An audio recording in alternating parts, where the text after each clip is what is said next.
O, laikai atėjo. Kai Wi-Fi dingsta, tai pastebi po minutės. O kai žmonos nėra namuose 3 dienas, tai tik po 3 dienų. O tokie pastebėjimai. Sako, nuėjau į užimtumo skatinimo kursus. Nu, akurat visos vietos užimtos. Užimtumo skatinimo. Gerulis.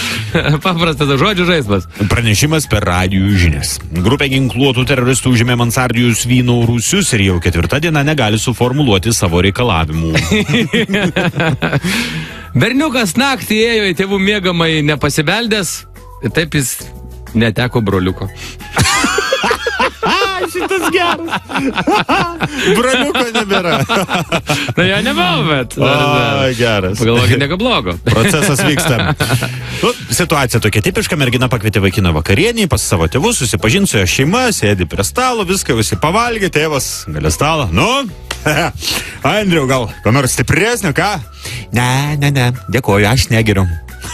Nu geras, sako, tai bus nuobodu jums su Astute gyvent. Aš manau, kad tai būna net gyvenime. Žodžiu taip, kaip normalus mėsėdis nori valgyti ir pamato, kaip pavyzdžiui šefas, ką nors ant grotelių kepa, atsitinka jam natūralus dalykas, refleksas. Jam pradeda kaupti seilės. Seilėtikis, taip. Nustatyta, kas atsitinka su vegetarais. Jiems tas pats nutinka, kai jie mato, kai žmogus pjauna žolę. Kaip valgyt? Norėčiau. Akušeris klausia, klausykite, o norėsite, mieloji, kad jūsų vyras dalyvautų gimdyme? Ne, žinokit, nėra reikalo, jo nebuvo ir man pastojant. Aš dar turiu paskutinį tokių, pabaigai pasilikau restorane.